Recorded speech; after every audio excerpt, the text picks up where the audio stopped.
Think of the Bible. It's arguably the most influential book in human history. For billions, it's a sacred text, a library of 66 books that tell the complete story from creation to Revelation.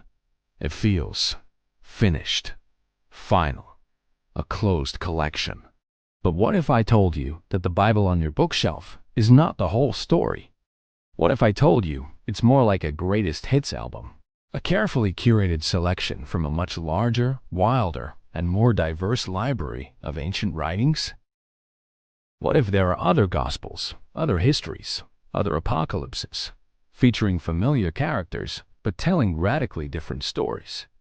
These are the so-called lost books of the Bible, and they are not just a few forgotten texts. They include a gospel that contains only the secret sayings of Jesus, an apocalypse that takes you on a guided tour of the heavens, and a story of a young Jesus who could kill a boy with a curse and then bring him back to life. Today, we are opening the vault. We'll uncover the story of these incredible texts, focusing on the most famous of them all, the Gospel of Thomas. And we'll answer the crucial question: why were these books lost? Or, more accurately, why were they excluded? The answer is a story of theological battles, so-called heretics, and the high-stakes struggle to define the very soul of Christianity.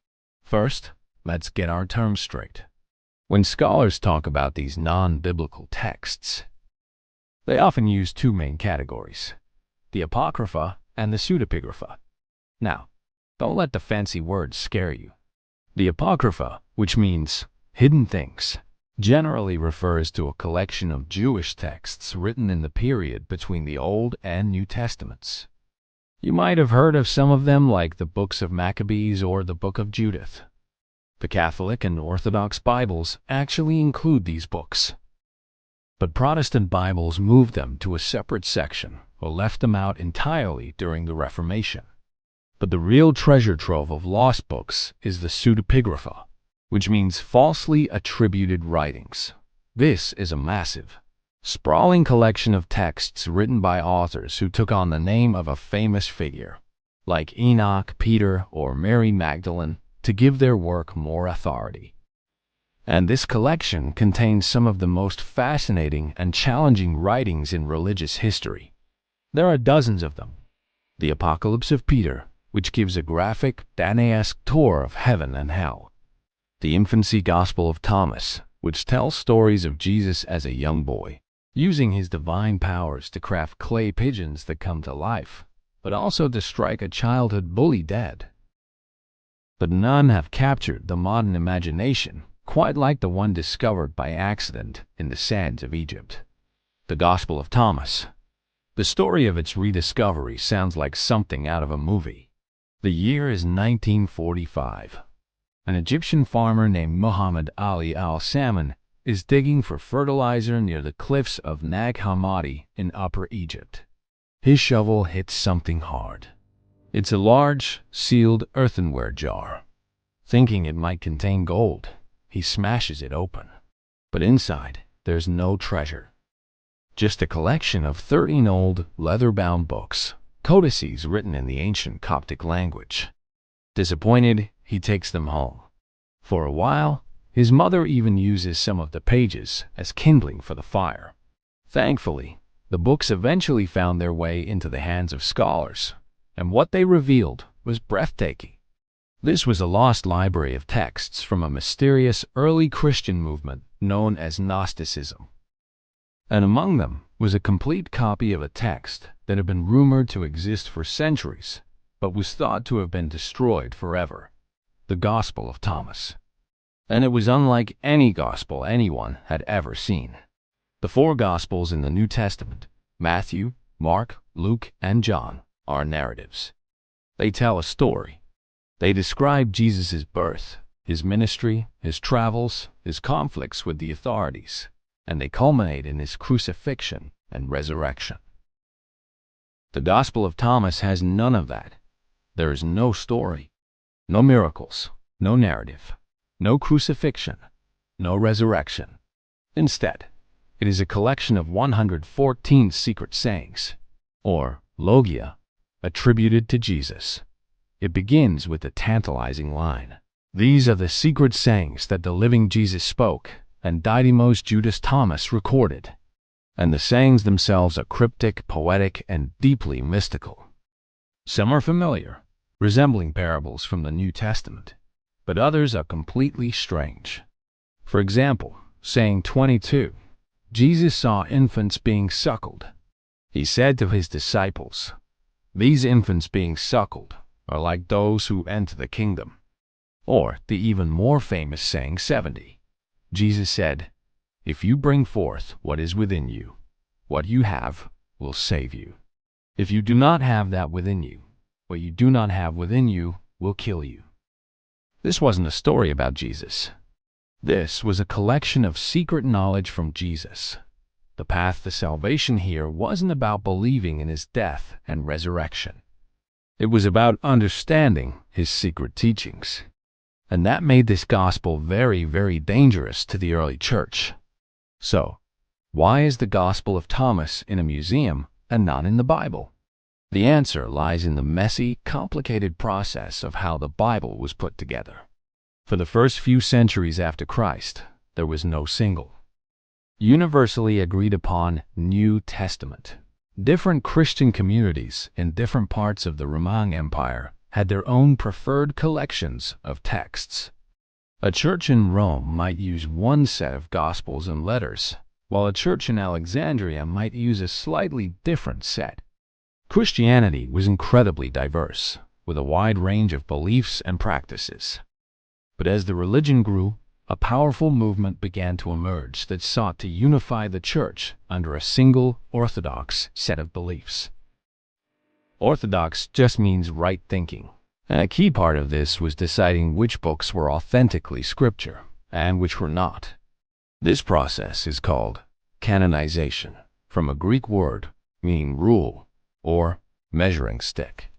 Early church fathers, powerful bishops and theologians like Irenaeus in the 2nd century and Athanasius in the 4th century, led this charge. They were fighting a war of ideas against groups they considered heretics, people who had the wrong beliefs. And their number one enemy was a group we now call the Gnostics. Gnosticism, from the Greek word gnosis meaning knowledge, was a diverse spiritual movement. Gnostics believed that the material world was a prison created by a lesser, flawed deity. Salvation came not through faith or good works, but through receiving secret knowledge, or gnosis, from a divine messenger who had come to awaken the divine spark trapped within us. For many Gnostics, that messenger was Jesus. Now you can see why the Gospel of Thomas was so popular with them, and so threatening to the Orthodox Church. Its focus on secret sayings and finding the kingdom within you fit perfectly with Gnostic theology. But it directly contradicted the core message of the emerging Orthodox faith, which was this: Jesus was the one and only Son of God, who died on the cross for the sins of humanity and was physically resurrected from the dead. Salvation comes from having faith in this event. As the Gospel of Thomas, with no crucifixion and no resurrection, was not just different. It was a direct threat to the very foundation of this belief system. So, church leaders like Irenaeus denounced it as heresy. Athanasius, in a famous letter in 367 AD, laid out a list of the 27 books he believed were the one and only true canon of the New Testament, the same 27 books that are in the New Testament today. He commanded that all other illegitimate books be set aside and not read. These books weren't lost, they were outmaneuvered. They lost a theological and political battle for the soul of Christianity. The Gospel of Thomas is just one example.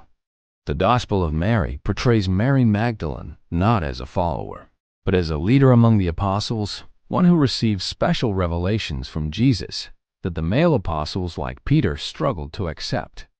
This, too, was a threat to the male-dominated hierarchy of the growing church. The Book of Enoch, a sprawling apocalyptic text, was actually very popular among early Christians and is even quoted in the New Testament Book of Jude. but its strange cosmology and detailed stories of fallen angels having children with human women were eventually deemed too weird and were pushed out of most Christian canons. The story of the Bible's lost books is not a simple conspiracy. There was no secret meeting where a shadowy council voted to hide the truth.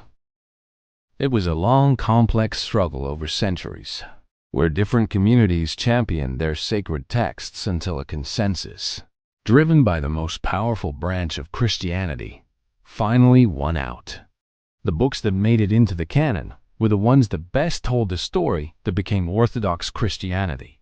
The books that were left out tell the stories of all the other Christianities that could have been.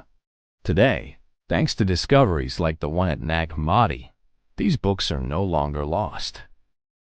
They are a window into the incredible diversity of early Christian thought. They show us that the past was just as messy, vibrant, and full of debate as the present. They remind us that the Bible, as we know it, was not dropped from heaven fully formed, but was forged in the fires of history. So what should we make of these texts today? Are they dangerous heresies, or do they contain profound, forgotten wisdom? Does their existence challenge or enrich your understanding of faith? Let me know your perspective in the comments below. If you enjoyed this look into the secret history of the Bible, please hit that like button and subscribe for more deep dives into the stories that shaped our world. Thanks for watching.